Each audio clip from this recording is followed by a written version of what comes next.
da unidade 3, vou discutir com vocês acerca da proposta curricular na EJA, dos anos iniciais do ensino fundamental, dando ênfase agora à questão dos recursos, da metodologia, acerca da forma de avaliação, de como organizar esse processo de aprendizagem na EJA, a sua prática docente como professor da EJA. Então, na aula de hoje, vou tratar com vocês acerca dos métodos de conhecer de Paulo Freire e a prática educativa na EJA. Alguns acham e acreditam que ele tem uma metodologia de ensino. Não. Paulo Freire não elaborou uma metodologia, um método de ensinar. O que ele pensou foi uma metodologia do ato de conhecer, um método de conhecer. Como é que o adulto, o idoso, ele aprende, ele constrói seu conhecimento. E é sobre esse método que eu vou conversar com vocês e mostrar a possibilidade de a gente poder construir uma prática pedagógica educativa emancipadora na educação de jovens e adultos. E aí, nesse segundo momento nosso, eu vou apresentar alguns recursos didáticos, estratégias, atividades voltadas para você planejar, organizar seu plano de aula, a sua prática docente e também avaliar o ensino-aprendizagem na educação de jovens e adultos. E aí, por fim, vou dar orientação para você elaborar o seu plano da sua microaula, porque na unidade 3 a gente vai elaborar o plano da microaula, ou videoaula, ou web-aula, nas turmas de EJA. E na unidade 4, vocês vão apresentar essas microaulas como forma de avaliação do seu aprendizado nesta disciplina de estágio curricular na educação de jovens e adultos. Vamos lá, então, começar. Primeiro, retomando a proposta curricular da EJA, o segmento que a gente viu agora há pouco na aula, na parte 1. A EJA, dentro da sua singularidade, da sua especificidade, ela tem traçado seus objetivos voltados para uma formação humana que seja emancipadora, reflexiva, crítica e transformadora. Emancipadora porque ela quer emancipar, dar autonomia para esse sujeito para caminhar com os próprios pés. Ele é responsável pelo aprendizado, mas ele é capaz de intervir no mundo também. Ele é capaz de não ser um tarefeiro, mas de refletir. Ele produz saberes, ele sabe o que faz, como faz e por que faz. E é crítica porque ele se posiciona, ele não absorve tudo como verdade, ele também se questiona, problematiza e argumenta a respeito. E busca a transformação de si e daqueles que estão sob a sua responsabilidade, e, sobretudo, transformando o mundo, a sociedade.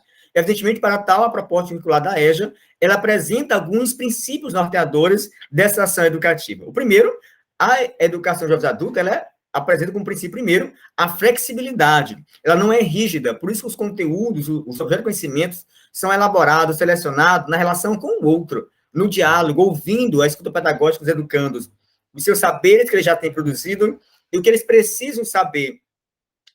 O outro ponto é a dialogosidade. O diálogo é a ponto de partida. Não há um monólogo, como o Paulo Freire combate a educação bancária, a educação que o professor transfere informações. Ao contrário, ele coloca que professor e educando da EJA produzem seus conhecimentos numa relação dialógica, dialética, porque o ensino-aprendizagem é mão dupla. À medida que o educador da EJA ele ensina, ele também aprende com seus educandos, jovens, adultos e idosos. E aí o diálogo é a base, porque a aula não é feita pelo professor, a aula é feita com professor e educandos, de forma dialógica. O terceiro princípio, evidentemente, que um puxa o outro, é a participação. E participar não é prestigiar, não é assistir. Nas aulas de EJA, o aluno não assiste, ele participa. Ele está envolvido nesse processo. Ele constrói, junto com o professor, os seus saberes, esta aula. Por isso que o planejamento também, outro elemento da aula de hoje, ele tem que ser feito com a participação dos estudantes. O quarto princípio é a horizontalidade, ou seja, horizontal. A relação professor-aluno, ela é horizontal. Não é a vertical, em que o professor está aqui no nível alto e o aluno está aqui embaixo. Ao contrário, é horizontal. O professor e aluno trabalham junto. Né? Evidentemente que o professor sabe um pouco mais, sabe, mas isso não é motivo para distanciamento. Ao contrário, para aproximação do acolhimento. O professor acredita na capacidade do aluno aprender, orienta, valoriza os seus saberes. E o quinto princípio é a autonomia. É que o adulto ele é responsável pela construção do conhecimento, ele caminha com os próprios pés, ele faz. O professor não vai pegar na mão dele, ao contrário, vai dar direcionamento. Quem vai fazer é esse educando. E o último princípio, evidentemente, é a criticidade. A gente quer sujeitos críticos que sabem pensar, que reflitam sobre o que faz e por que faz. E se posiciona também com boa argumentação. E aí, os fundamentos teórico-metodológicos que dão base à educação de jovens e adultos, como modalidade de ensino, evidentemente estão referenciados nas concepções freirianas, de Paulo Freire, de educação, com base nos pressupostos da educação popular, que é na dimensão informal, não formal e formal, mas, sobretudo, na vida, no dia a dia, no trabalho, na cultura, se aprende e se constrói conhecimento, implicando na compreensão dos processos educativos como espaço de construção, de criação e permanente diálogo entre educador e educandos entre si e demais sujeitos da escola, como gestão, coordenação, funcionários, a família, a comunidade, Pressupõe, portanto, ainda o conhecimento e a valorização da cultura como elemento indispensável à realização do trabalho educativo, o que exige necessariamente uma visão ampla da realidade local e articulação de abordagens pedagógicas que contemplem interesses, necessidades e realidades dos educadores e dos educandos também, principalmente. Por quê? Você pode, professor, conhecer quem são os seus sujeitos, quem são os estudantes que você está responsável por ensinar e aprender. Por isso que é bom conhecer a cultura, valorizar a cultura deles, o contexto social por isso inserido, os seus saberes, suas experiências, suas necessidades formativas. E aí, nesse sentido, eu trago os fundamentos teórico-metodológicos, pedagógicos, da educação dos adultos, a EJA e o método de conhecer de Paulo Freire, os princípios, os pressupostos e as práticas de uma concepção de educação popular. Então, os princípios do método de conhecer de Paulo Freire, o próprio Paulo Freire já disse, eu não tenho um método de ensinar, eu pensei no método de conhecer, porque o ser humano, ele conhece, ele constrói seu conhecimento. O conhecimento, embora trabalhar de forma coletiva na sala de aula, por exemplo, mas cada um, à sua maneira, compreende, internaliza, apreende. Então, a aprendizagem, ela é singular, ela é única. Cada sujeito aprende à sua maneira. Qual é o primeiro princípio do método de conhecer de Paulo Freire? O primeiro princípio é a politicidade do educativo. A educação não é neutra, assim como nenhuma ação humana ela é neutra. Ela é marcada por intencionalidade, por escolha, que tipo de sujeito queremos formar, queremos ser. Né? Por isso que é importante trabalhar isso, o posicionamento crítico dos sujeitos. O segundo princípio é a dialogicidade do educativo. Não se faz no monólogo. O professor não é detentor do conhecimento, ao contrário, se faz no diálogo, na dialética. É um processo de mão dupla, ouvindo, escutando, considerando as falas dos educandos também, e, sobretudo, trabalhando a aula com os estudantes, e não para eles. Daí a participação de todos. Nesse sentido, os momentos e fases do método de conhecer de Paulo Freire se desdobram em 3 momentos, quais sejam: o primeiro momento, o professor inicia a aula com a investigação temática, buscando conhecer a realidade dos sujeitos, as necessidades, buscando compreender e empreender o tema gerador geral da aula, daquela aula, as palavras geradoras que vão saindo dessas falas. O segundo momento é a tematização, que eu vou explicar daqui a pouco cada uma delas, e o terceiro momento é a problematização dessas falas, né? Vamos lá para o primeiro momento. O segundo momento, que é a tematização, o professor busca fazer a seleção dos temas geradores e palavras geradoras a partir das falas dos sujeitos. Cada palavra geradora deverá ter a sua ilustração, como desenho, uma foto, uma gravura, que, por sua vez, deverá suscitar novos debates, novas discussões, que aí entra a terceira fase, que é a problematização.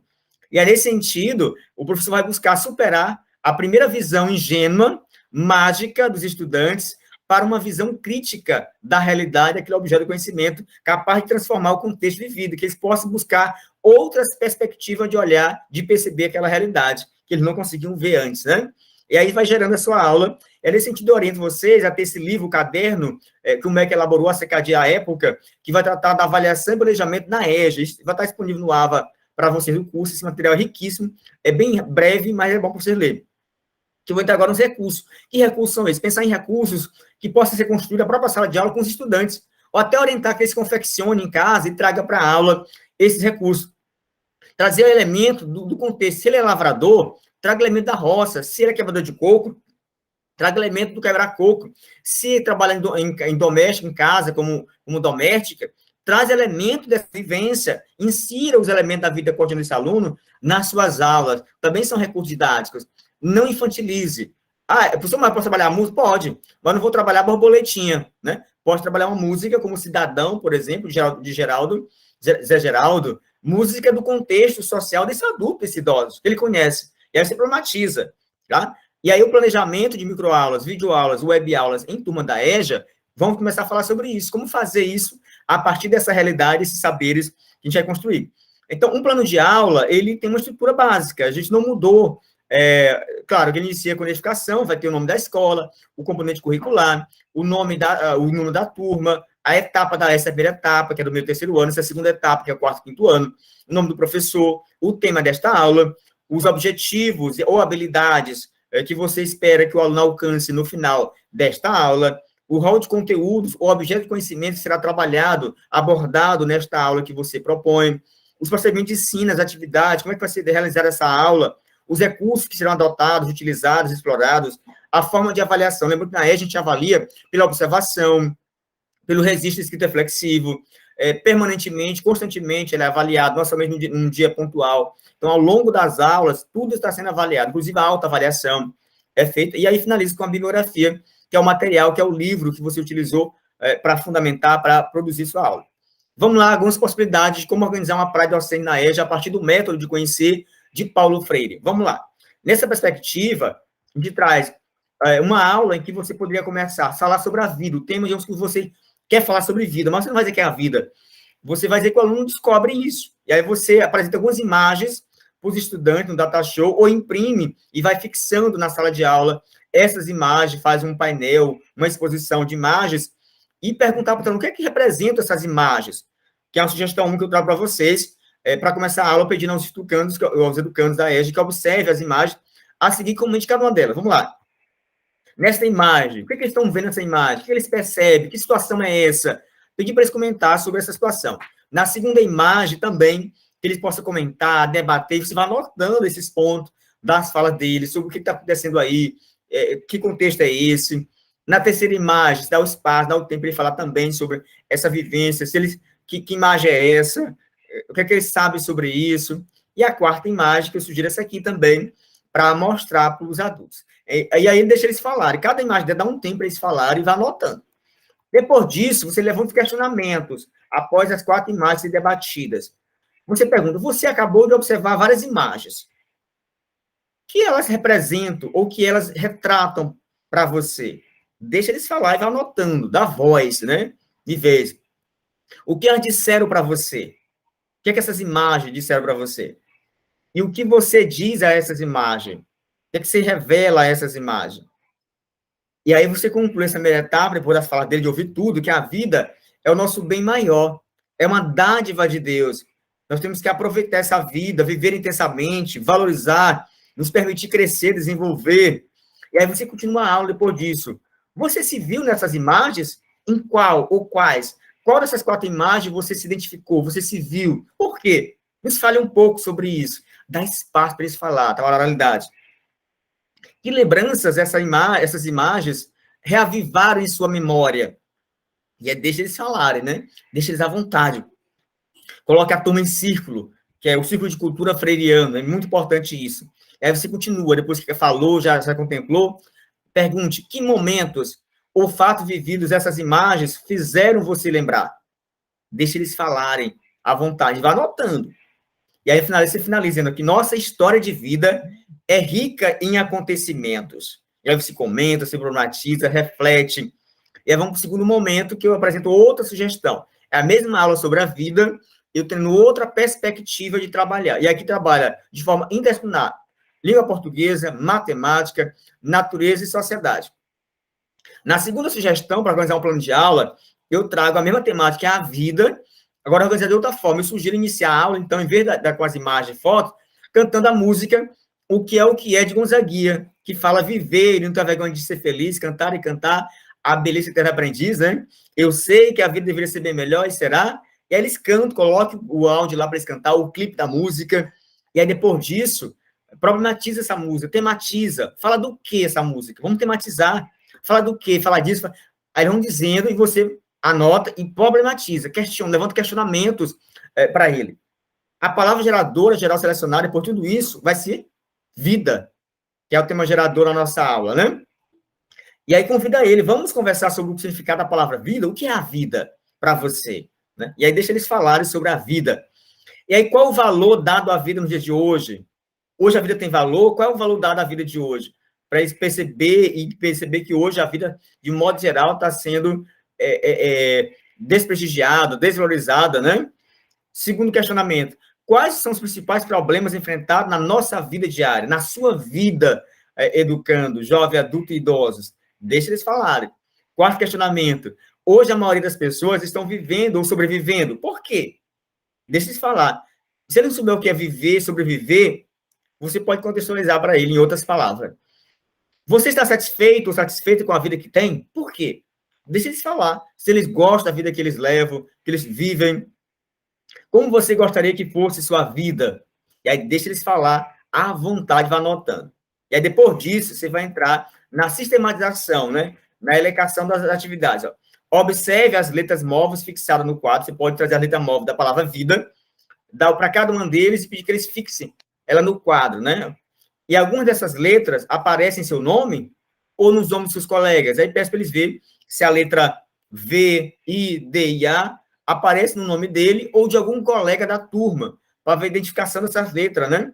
E aí, feito isso, ele pede, já leva para a sala de aula revistas, jornais, outro material que tenha letras, para eles fazer o recorte e a colagem relacionado às letras da palavra vida e o colar baixo, para identificar as letras, né? Que é para alfabetizar esse processo. Feito isso, o terceiro momento é pedir que ele desenhe, recorte, figura ou cole uma foto que possa representar o significado dessa palavra para você.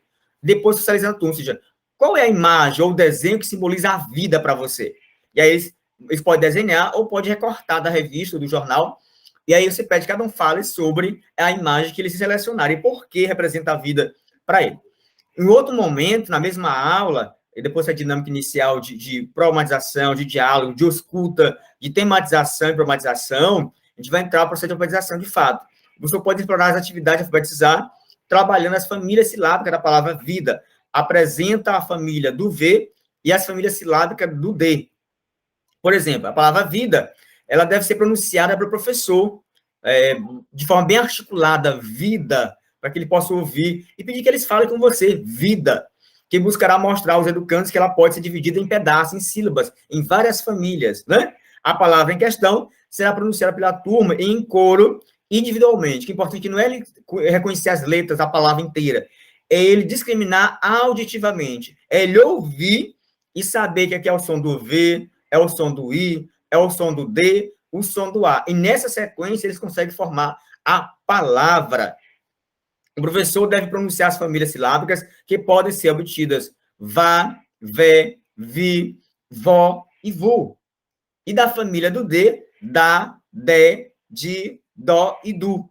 Sem o educando olhar para a forma escrita, mas apenas para ouvir a pronúncia do professor, para eles discriminar auditivamente os fonemas, os sons dessas palavras, que a gente chama de consciência fonética, né? Que eles despertem neles e fortaleçam a sua consciência fonética. E aí, nesse sentido, é importante o professor ter consciência, se o educando for reconhecendo as semelhanças sonoras entre a palavra geradora, vida, ou em outra palavra, você pode ir apresentando cada nova situação para a turma, sabendo que se trata de um avanço do aluno e, por isso, faça elogio. Então, ele percebeu que vi está na vida, mas vi também tem outra palavra, valorize isso, evidencie na sala. As palavras geradoras deverão ser desdobradas em seus fonemas e sílabas em pedaços. Por exemplo, o Carlos Brandão, que é um autor que discute muito isso, ele diz para a gente, olha aí, gente, uma casa não tem as suas partes? Quarto, cozinha, sala, enfim. Tudo no mundo não tem seus pedaços? Pois é, uma palavra também tem. Estão vendo? E aí convida para conhecer os pedaços, as sílabas, as famílias silábicas da palavra vida. Exemplo, ao juntarmos as letras V e D com as vogais A, E, I, O e U, teremos novas sílabas. Veja, ó, do V nós temos o vá, o vé, o vi, o vó e o vu. Da família do D, nós vamos ter dá, dé, di, dó e du. Ao juntar essas sílabas, nós formaremos novas palavras. E prefere juntar somente do V para formar palavras entre o V. Depois, só os D, para formar a palavra entre a família do D.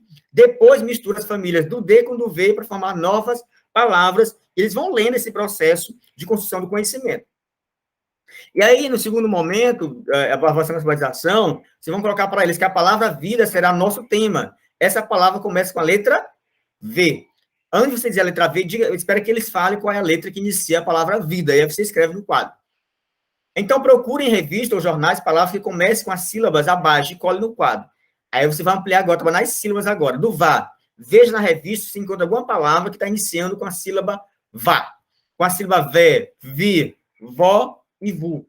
Eu sugiro que você forme em grupo, 5 grupos, para cada grupo localizar uma sílaba dessa. Palavras com vá, o grupo 2 com vé, o grupo 3 com vi, o grupo 4 com vó e o grupo 5 com vu. E aí depois nós estamos na sala de aula, essas palavras descobertas por eles. E assim vai também com a família do D. Portanto, cara, professor da EJA, ou que pretende ser você estagiário de pedagogia que vai estagiar na EJA, Aqui você poderá criar inúmeras possibilidades de atividades com letras e sílabas, não esquecendo que depois precisa trabalhar com a sílaba do D, a sílaba da, de, di, do, du, né? O objetivo é escolher uma palavra do universo vocabular do aluno e explorar o seu significado para os mesmos. Então, perceba que na EJA, eu não vou trazer palavra desconhecida pelo aluno. Por isso que na tematização, na escuta pedagógica, eu tenho que escutar, descobrir quais são as palavras que eles conhecem, de preferência do ambiente de trabalho dele. Se ele é pedreiro, traga a palavra do pedreiro. Se ele é diarista, traga do dia. Se é taxista, enfim, não importa a profissão, busque palavras que eles são do dia a dia deles. Então, bom trabalho a todos, planeje suas microaulas. Ela vai ser feita por causa da pandemia de forma remota, vai ser uma micro web aula, né? Será pelo Google Meet, uma data marcada ainda em outubro, para vocês ministrar para a gente essas microaulas. Planejem, eu sugiro que façam em trio, pode ser de duplas ou trios, né? Para facilitar a nossa apresentação. Por cada um dos polos, né? A gente vai ter os dias para apresentar. E aí, para finalizar nossa aula de hoje, eu deixo como reflexão para vocês que o ideal é que o planejamento não seja realizado pelo professor sozinho.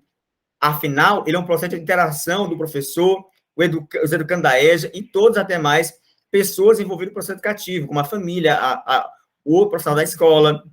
Na educação de jovens e adultos e idosos, é importante levar em conta que os alunos não têm tempo a perder. Eles estão lá porque querem aprender, querem ganhar. Eles já são adultos e idosos, eles já são pragmáticos, eles sabem o que querem. Esse dado da realidade exige uma seleção muito criteriosa para privilegiar o que de fato é importante aprender. Então, não dá para brincar de ensinar. Quando os professores colocam a serviço, os educandos, sua competência e sua disposição para aprender e ensinar, juntos encontram no planejamento um auxiliar para que os educandos consigam aprender a ser mais. E aí eu recomendo que eu vou deixar para vocês uma aula em PDF em que eu explico passo a passo sobre o planejamento na EJA, a avaliação e a metodologia, uma aula extra em PDF para vocês. Está aí nossas referências, mais uma vez, o livro de Paulo Freire, Educação como Prazo da Liberdade e a Pedagogia do Oprimido, e a proposta curricular do primeiro segmento da EJA. Para vocês, mais uma vez, não é o fim, convido que vocês leiam esse material, esses slides, revisitem, para poder avançar a nossa discussão para a nossa última aula, que é a unidade 4, que eu vou tratar já do estágio. Como observar no estágio, como fazer a regência no estágio, a observação, as fichas e também o relatório que serão produzidos por vocês. Até mais, a gente se encontra daqui a pouquinho.